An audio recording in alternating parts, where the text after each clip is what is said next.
क्या चक्कर है? ये लाल बिंदु बार बार मूव क्यों कर रहा है? आंखों ही आंखों में इशारा हो गया, बैठ बैठ जीने का सहारा हो गया।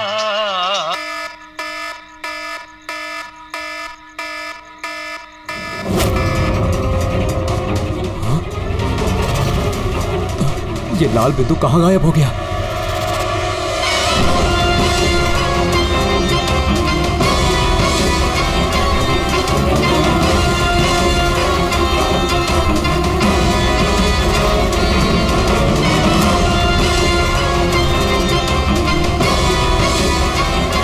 ये जो भी है मेरी तरफ ही आ रहा है।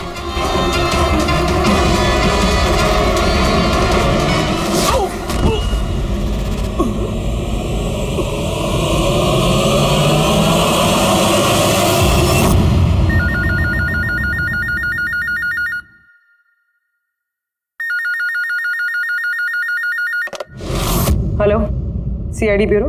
मैडम, मेरे दोस्त की मदद कीजिए, उसकी जान खतरे में है। जान खतरे में है? क्या हुआ आपके दोस्त को? मैडम, शशांक कल रात से गायब है, उसका कुछ भी अता पता नहीं है। आपने मिसिंग कंप्लेंट लिखवाई? उससे कुछ नहीं होने वाला है मैडम, उसका कोई फायदा नहीं। मुझे पता है उसको कुछ हो गया है।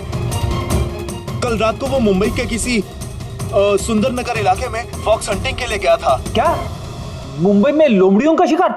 हे सुनो सुनो, अगर तुम सीआईडी के साथ मजाक करने की कोशिश कर रहे हो तो तुम्हारे लिए बहुत भारी पड़ेगा। 2 मिनट लगेगा तुम्हारा लोकेशन ट्रैक करने में और गिरफ्तार करने में। मैं सच में मजाक नहीं कर रहा हूँ सर, सचमुच में उसकी जान को खतरा है। आप प्लीज जाइए, उसको ढूंढिए। नाम पूछिए उसका। आप बोल कौन रहे हैं? सर, मेरा नाम राजीव कुमार है। राजीव, ये फॉक्स हंटिंग ये क्या है? सर, मैं आपको वो सब डिटेल में बताऊंगा, पर इससे पहले कुछ हो ना जाए। आप प्लीज सुंदरनगर जाइए, उसको ढूंढिए। राजीव सुनो, राजीव, हेलो।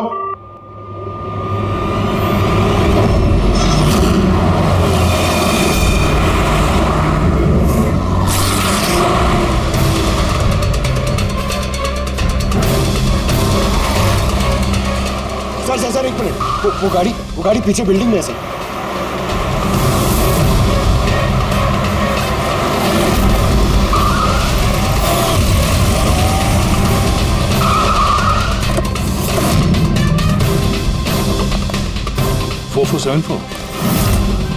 तो शशांक की गाड़ी का नंबर तो यही है। अगर ये शशांक की गाड़ी है तो फिर शशांक भी यहीं पर होना चाहिए।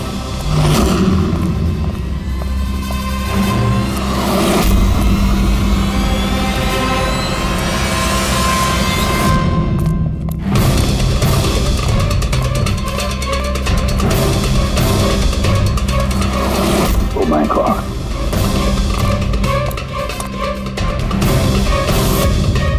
He is dead sir. तो राजू का डर सही निकला। उसे पता था कि शशांक की जान को खतरा है। इसका मतलब राजू जानता होगा कि कौन शशांक की जान के पीछे पड़ा है। पूर्वी, तो राजू को फोन करो।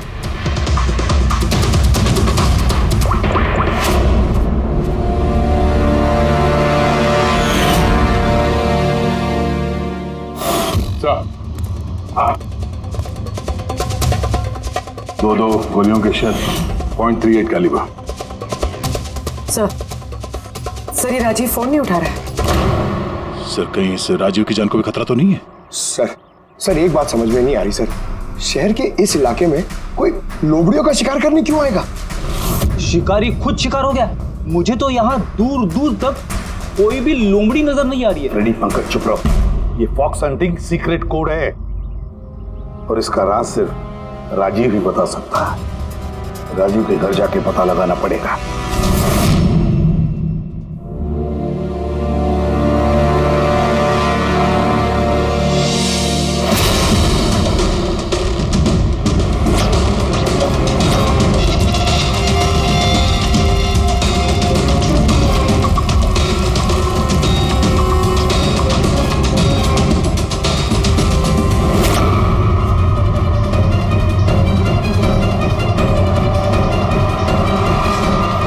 He's dead.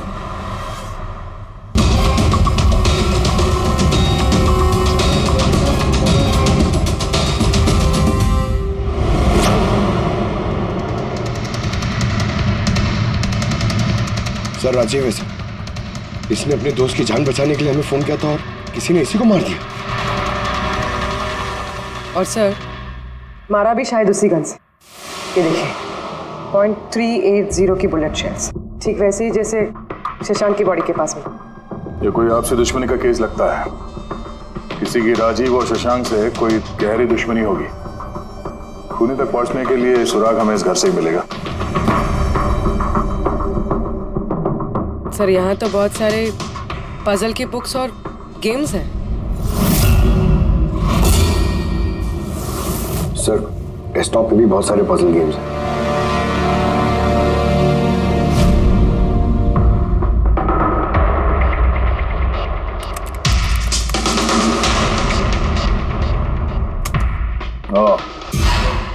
लगता है इस राजीव को पहेलियां सुलझाने का बहुत शौक था।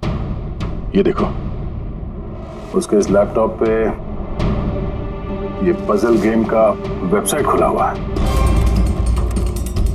लेकिन सर इस पजल वाली वेबसाइट में है क्या? पूर्वी, लगता है ये वेबसाइट एक ग्रुप की तरह है। ये पजल प्रेमियों का ग्रुप। इस वेबसाइट पे जितने भी मेंबर्स हैं ये सब पहेलियों के शौकीन हैं। ये देखो, यहाँ पे ये पहेलियों के पिक्चर्स डाल रखे हैं और यहाँ पे ये अलग अलग तरह के पहेलियों के खेल के बारे में बात हो रही है। ये क्या? ये शशांक भी इस वेबसाइट का मेंबर था? अरे हाँ सर, लेकिन ज्यादा पुराना मेंबर नहीं था। इसने पिछले महीने ही वेबसाइट ज्वाइन की। सर इसका मतलब वो फॉक्स हंटिंग भी एक पहेली है जिसे सुलझा के ही हमें वो खूनी मिलेगा। हाँ पंकज, और लगता है कि फॉक्स हंटिंग की अगली कड़ी हमें इस शशांक के घर पे ही मिलेगी।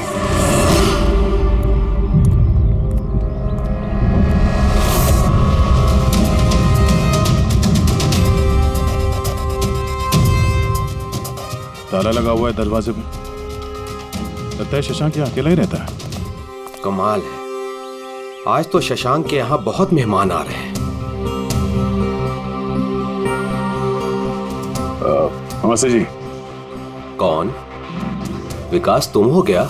मैं वो नहीं हूँ जो आप समझ रहे हैं। मैं इंस्पेक्टर दया, सीआईडी से। सीआईडी वाले दया? अरे तुम्हारा तो बहुत नाम सुना है, बहुत कहानियां सुनी है तुम्हारी। शाबाश, ऐसे ही देश का नाम रोशन करते रहो। Thank you. हम लोग यहाँ शशांक जी से मिलने आए थे। शशांक? हाँ। क्या हुआ शशांक? नहीं, कुछ हुआ नहीं उसे। कोई और भी आया था शशांक के घर पे? हाँ, 20-25 मिनट पहले कोई आया तो था।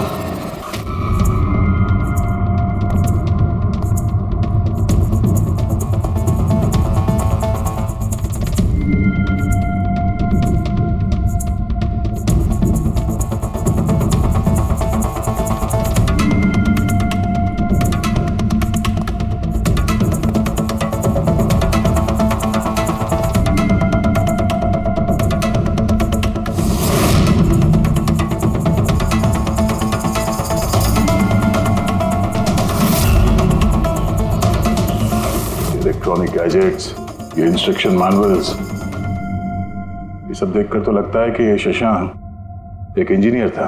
किसी खास तरह के गैजेट के आविष्कार की कोशिश में लगा था ये।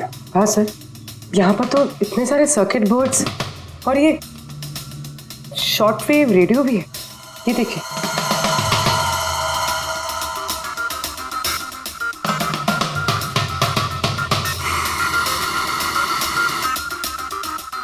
इस जगह पे सामान सब जिस तरह से बिखरा हुआ है, ऐसा लगता है कि यहाँ हमसे पहले कोई आया था इस कमरे की तलाशी के लिए। लगता है वो किसी खास चीज की तलाशी के लिए आया था। सर कहीं वो आदमी तो नहीं जिसके बारे में वो बता रहे थे कि हमसे पहले आया था? सर कहीं इस घर की चाबी तो नहीं है उसके पास? हो सकता है खूनी के पास शशांक के घर की चाबी हो सकती है, मुमकिन है। पर अहम सवाल ये है कि वो यहाँ ढूंढने क्या आया था, और जो चीज वो ढूंढने के लिए आया था वो उसे मिला है या नहीं। लेकिन सर यहाँ पर तो इतना सारा सामान है, हमें पता कैसे चलेगा कि कोई सामान गायब हुआ भी है या नहीं? पूरी पहले तो हमें ये पता करना होगा कि राजीव और शशांक की दोस्ती कितनी गहरी थी, और ऐसे किस चीज में ये लोग फंसे थे जिसकी वजह से इनकी जान चली गई। सर राजीव और शशांक की तो मौत हो चुकी, हमें कैसे पता चलेगा कि उनकी दोस्ती कितनी गहरी थी? पता चलेगा। पजल वाली वेबसाइट के बाकी के मेंबर से पता चलेगा।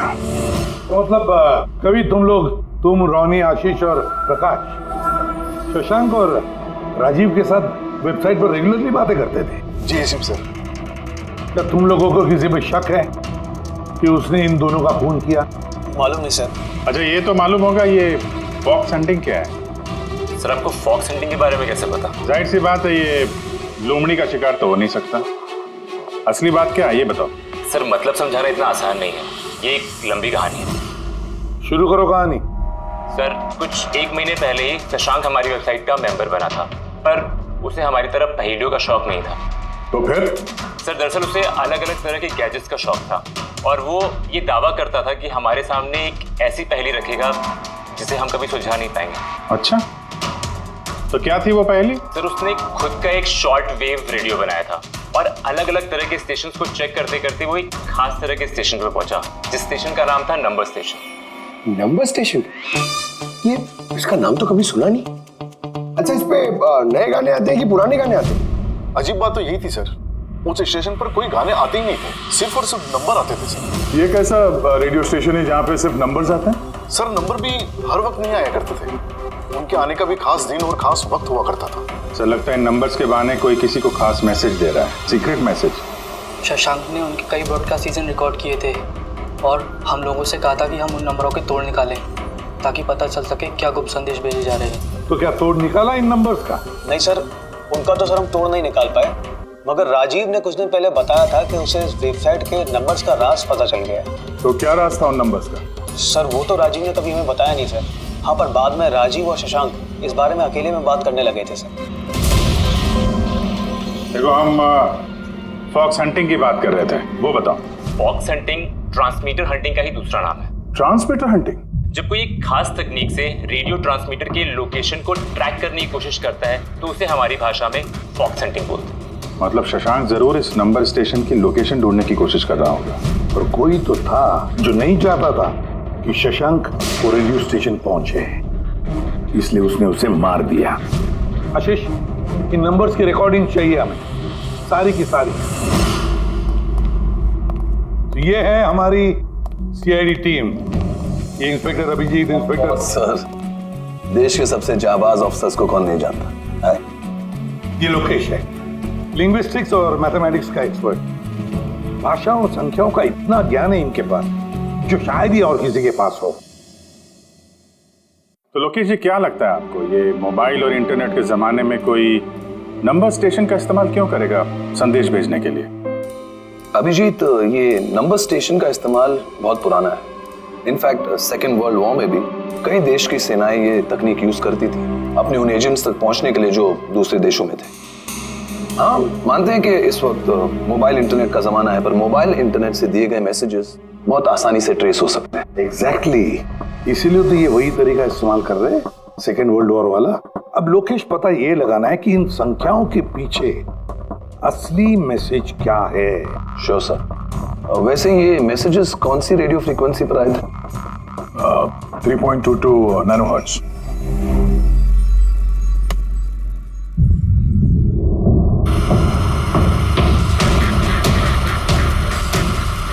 सर, इस रेडियो स्टेशन से तो कोई नंबर वंबर नहीं आ रहा है। I am not surprise.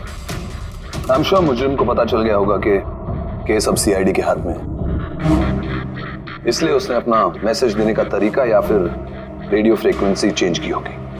तो नया चैनल ढूंढने में कितना वक्त लगेगा? बहुत मुश्किल है दया। एक नया चैनल ढूंढना मतलब रेगिस्तान में सुई ढूंढने के बराबर है। महीनों या तो सालों भी लग सकता है। नहीं लोकेश, हमारे पास वक्त भी नहीं है उतना। एक काम करते हैं, पुराने रिकॉर्डेड मैसेजेस सुनते हैं। लोकेश जी, ये मैसेजेस हफ्ते में 4 बार भेजे जाते हैं, मंडे, ट्यूसडे, वेडनेसडे और थर्सडे को। ये मैसेज सबसे पहले हफ्ते के सोमवार को ब्रॉडकास्ट हुआ था उस नंबर स्टेशन पे। आंखों ही आंखों में इशारा हो गया। 1 9 4 2 3 4 5 7 0 9 3 5 2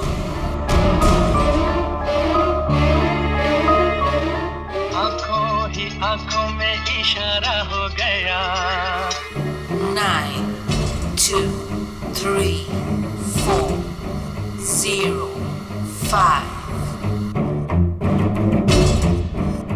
आंखों ही आंखों में इशारा हो गया 6 7 2 7 1 1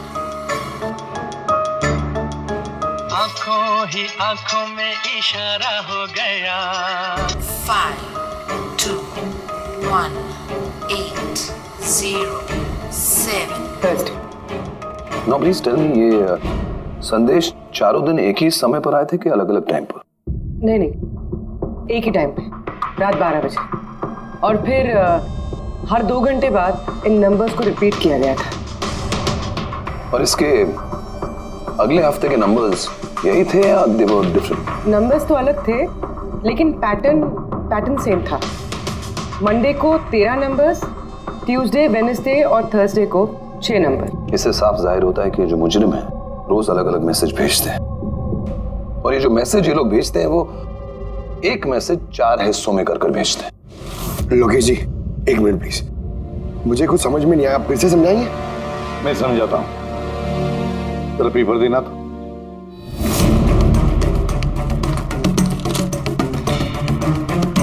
मान लो ये पूरा कागज एक मैसेज है, एक, इसके हम 4 हिस्से करेंगे। अब इस एक कागज के 4 टुकड़े हो गए, 4 हिस्से, मतलब एक मैसेज के 4 हिस्से हो गए, है ना? ये देखो,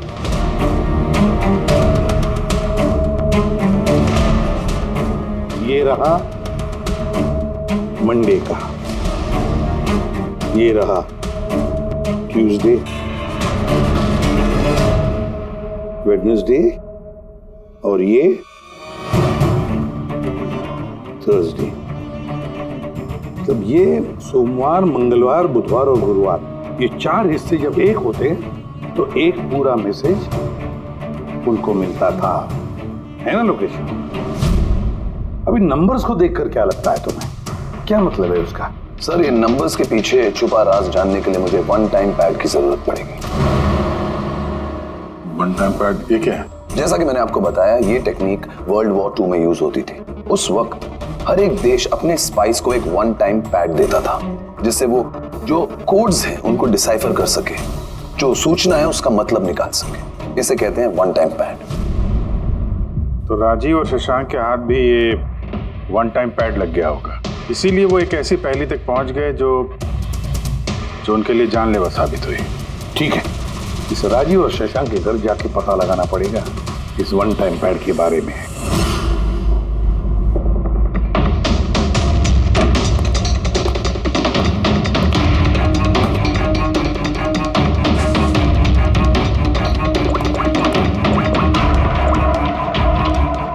हेलो अभिजीत सर, यहाँ पर तो कोई कागज नहीं है। आपको कोई कागज मिला? हम लोग शशांक के घर में ही हैं, देख रहे हैं।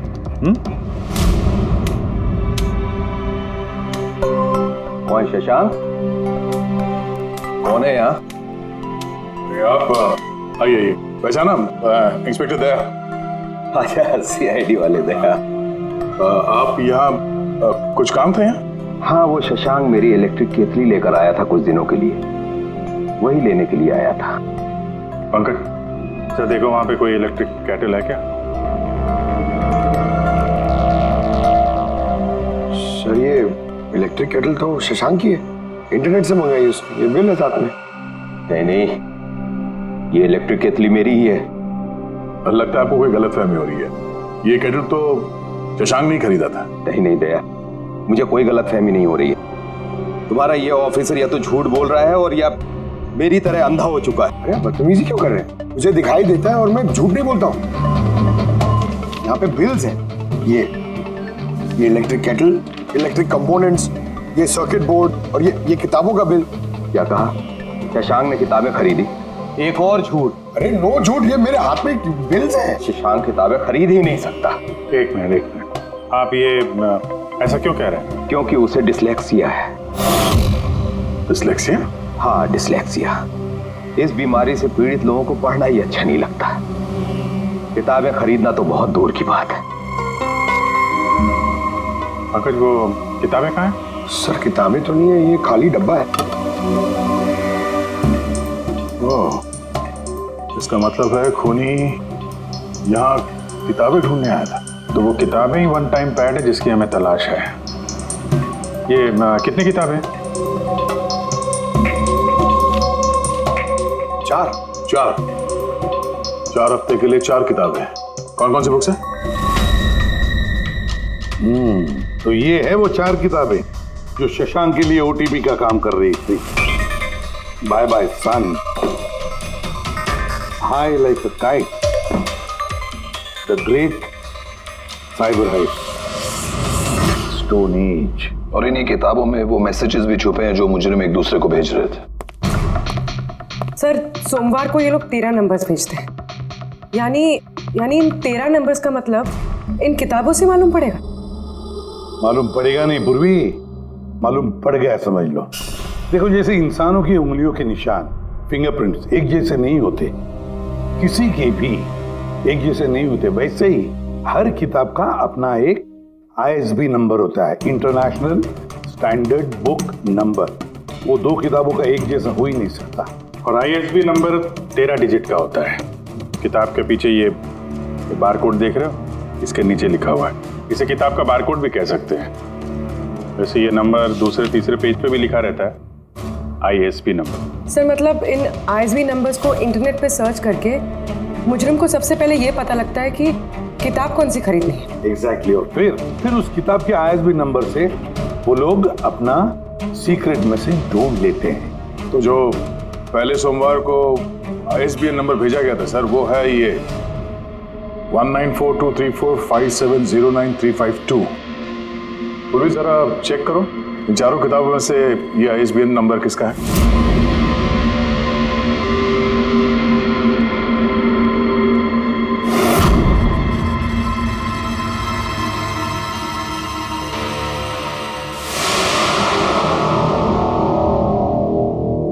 ISB नंबर बाय सन से मैच होता है। अरे वाह सर, ये तो बहुत आसान है, इसे तो कोई भी समझ सकता है। एग्जैक्टली। इसी तरह हफ्ते के बाकी 3 नंबर भी डिकोड किए जा सकते हैं।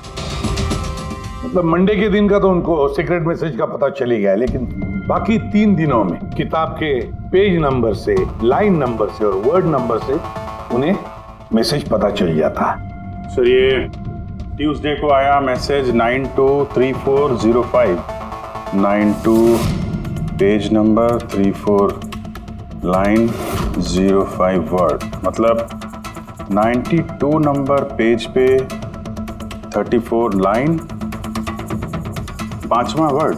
ठीक उसी तरह से हर हफ्ते एक नई किताब और एक नया संदेश।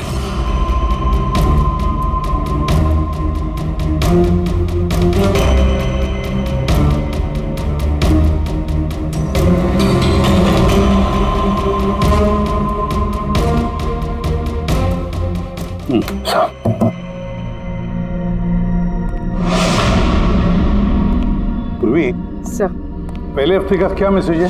सर इस बाय सन किताब से जो पहले हफ्ते का मैसेज है वो है kidnap money bags junior. Kidnap money bag. Sir दूसरे हफ्ते आया था, ये किताब का नाम है द ग्रेट साइबर हाइस्ट। इसका मंगलवार को आया था सर, रैंसमवेयर। और वेडनेसडे को अटैक।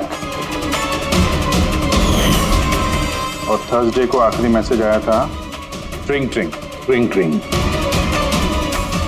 और तीसरे हफ्ते की किताब है sir high Like a kite. High Like a kite.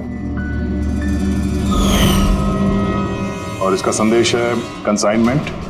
Consignment ji sir. Beach. Beach.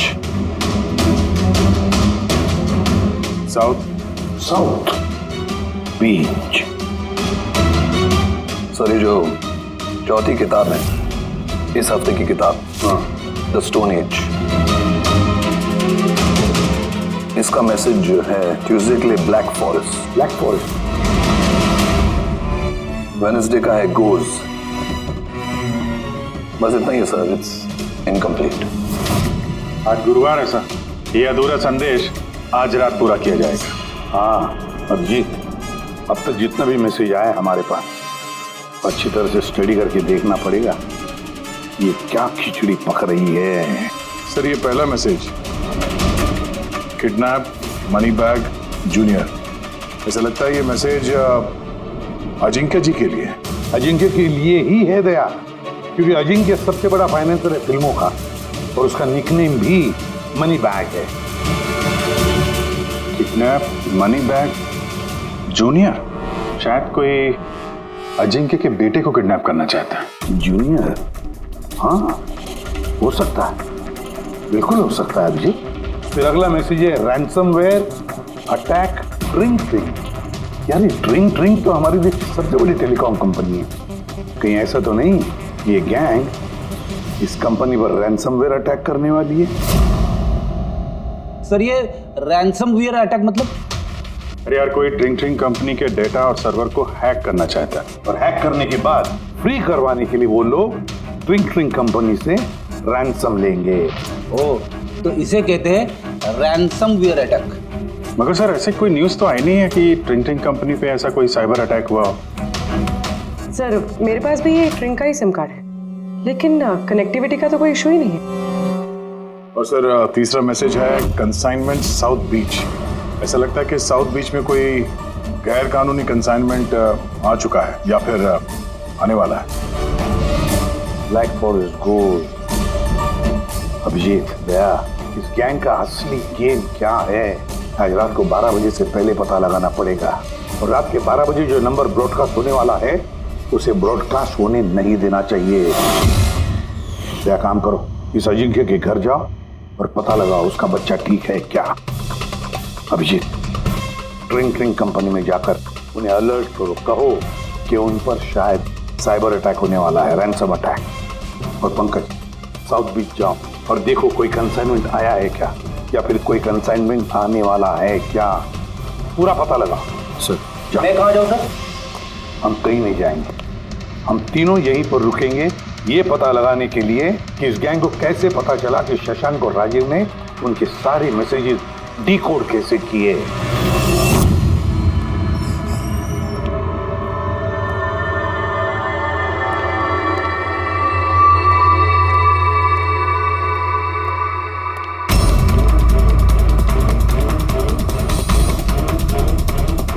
Personal files encrypted.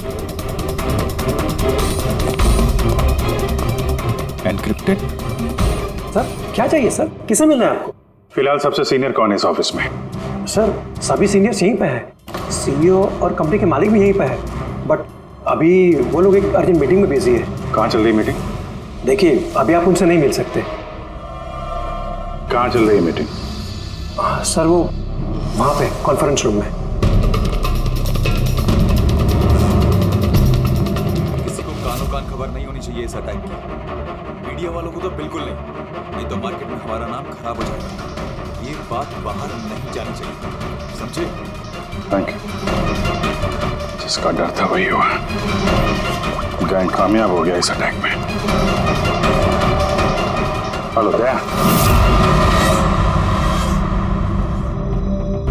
अब देखते हैं शशांक के बाद और कौन कौन से लोग इस वेबसाइट के मेंबर बने हैं। तो इनमें से कोई एक है जिसने शशांक के बारे में अपनी गैंग को पूरी इंफॉर्मेशन दी है।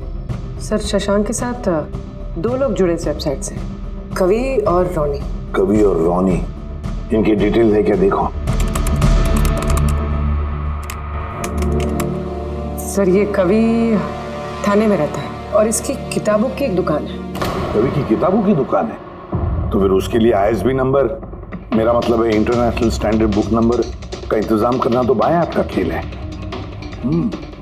और ये रोनी वो क्या करता है? सर रोनी पुणे के कॉल सेंटर में काम करता है। जरूर इन दोनों में से कोई एक है जो शशांक और राजीव की मौत का जिम्मेदार है और वही अपनी गैंग की नई रेडियो फ्रीक्वेंसी भी जानता होगा। सर, अगर हमें इस गैंग की नई रेडियो फ्रीक्वेंसी का पता चल जाए तो एक पावरफुल ट्रांसमीटर से हम उनकी लोकेशन भी जान सकते हैं। लोकेशन रेडियो फ्रीक्वेंसी का बंदोबस्त हो जाएगा, मगर ये पावरफुल ट्रांसमीटर का क्या? सर, मेरे कुछ कनेक्शंस हैं, मैं उनसे बात करके हमारे लिए एक ट्रांसमीटर बनवा सकता हूँ। ग्रेट, तो फिर बनवाता। और फ्रेडी, दया को फोन करके पूछो अजिंक्य के बारे में क्या पता चला। आप कॉफी लेंगे? No thanks.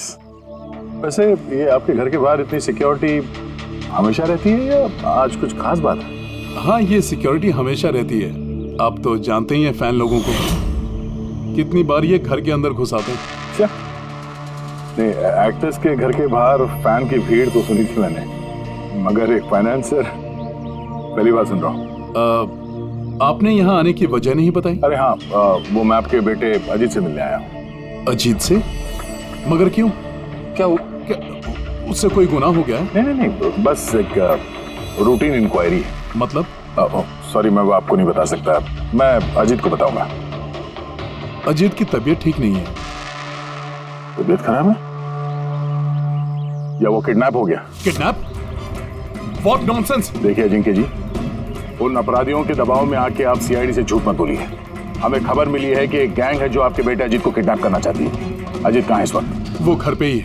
मैं उसे देखना चाहता हूँ अभी। रामो,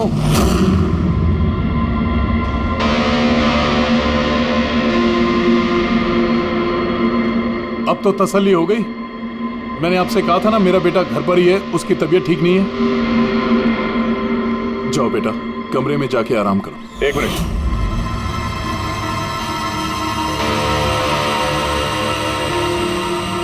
जरा कैप निकालना। मत उतारना टोपी। क्यों नहीं? हाँ? क्या कहा मैंने? क्या बता रहा हूँ? चलो। नहीं। उन्होंने क्या बोला?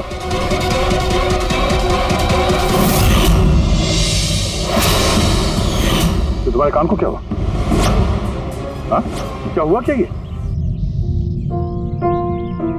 आपको इसकी जो किडनैपिंग की खबर मिली है वो बिल्कुल सच है, मगर अफसोस बहुत देर के बाद मिली। इसका किडनैप तो 3 हफ्ते पहले ही हो चुका था। 100 करोड़ रुपए देने पड़े मुझे उस किडनैपर को, मेरे बेटे की जान बचाने के लिए। और उन लोगों ने चोट पहुंचाई इसे? उन्होंने पहले ही इसका एक कान काट कर मुझे भेज दिया था और फोन करके कहा कि अगर मैं पुलिस को कुछ भी बताऊंगा तो मेरे बेटे की जान ले सकते हैं वो लोग। I am so sorry. आपके बेटे के साथ जो हुआ वो तो हम बदल नहीं सकते हैं, पर मैं आपसे वादा करता हूँ उन मुजरिमों ने जो किया है उसकी सजा उन्हें जरूर मिलेगी। भगवान के लिए ऐसा कुछ मत करना। अगर उनको पता चला कि मैंने सीआईडी को सब कुछ बता दिया तो मेरे बेटे की जान भी ले सकते हैं। ऐसा कुछ नहीं होगा, मगर आपको हमें पहले ही बता देना चाहिए था। क्या गारंटी है कि ये सब करने के बाद वो किसी और मासूम के साथ ऐसा कुछ नहीं करेंगे? हाँ?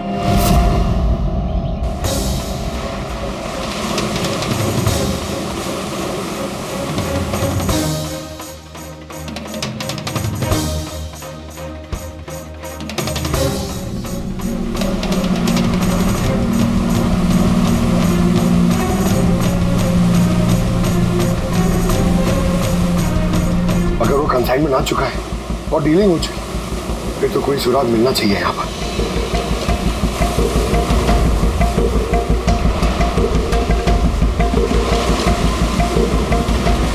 ये निशान कैसे?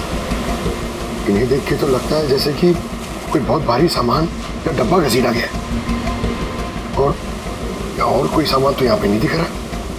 शायद कंसाइनमेंट ही होगा।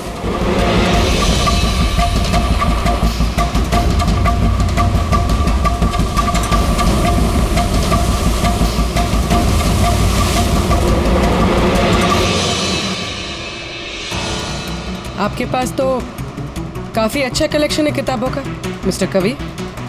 आप लोग यहाँ मुझे बुला लिया होता मैं ब्यूर आ जाता। हम लोग वीडियो चैट भी कर सकते थे फिर से। लगता है आपको हमारे यहाँ पर आना पसंद नहीं आया। जी नहीं, ऐसी बात नहीं है। क्या लेंगे आप लोग, चाय या ठंडा?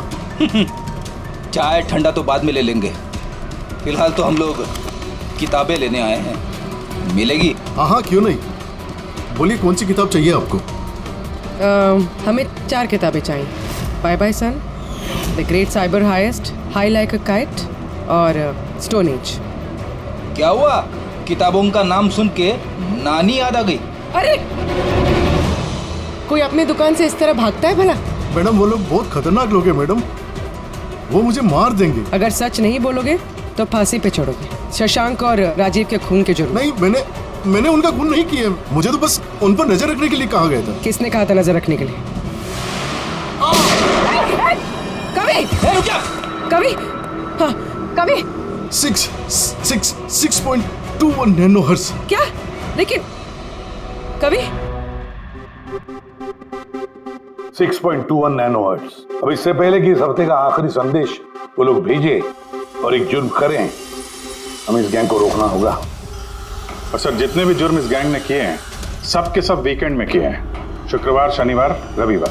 हाँ, मतलब गुरुवार के दिन आखिरी संदेश आ जाएगा और फिर फ्राइडे और सैटरडे, शुक्रवार और शनिवार के दिन वो लोग जुर्म कर देंगे। और सर, जुर्म सिर्फ एक तरीके का नहीं है, अलग अलग तरह का। ये kidnapping, cyber extortion. Sir forensic lab से आ रहा हूँ। डॉक्टर सालुंके को रेत से कोकेन की ट्रेसेस मिले सर। माय गॉड, बीच में ड्रग स्मगलिंग चल रही। न जाने किन किन गुनाहों से जुड़ी हुई है ये गैंग। देश की सुरक्षा को ध्यान में रखते हुए हमें इस गैंग को जल्द से जल्द खत्म करना ही होगा। Sir, transmitter 6.21 nanohertz, right? 6.21 nanohertz. तो हम इस गैंग के रेडियो फ्रीक्वेंसी तक पहुंच सकते हैं। अब आएगा मजा, अब हम फॉक्स हंटिंग करेंगे।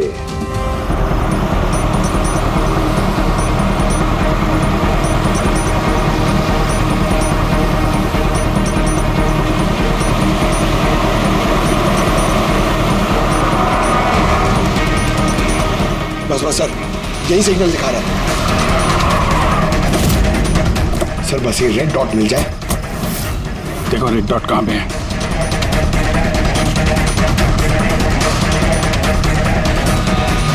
सर 12 बज रहे हैं, ये ब्रॉडकास्ट किसी भी वक्त हो सकता है। मैसेज मिस नहीं होना चाहिए। हाँ, किधर है सर? एक मिनट सर।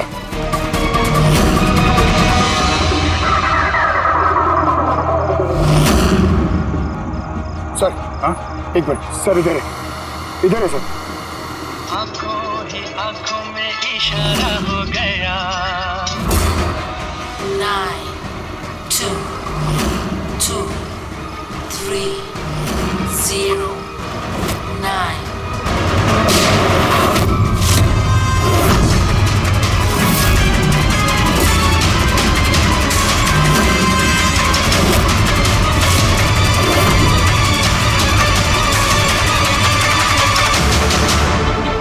Oh no, इसने तो अपने आप को गोली मार ली।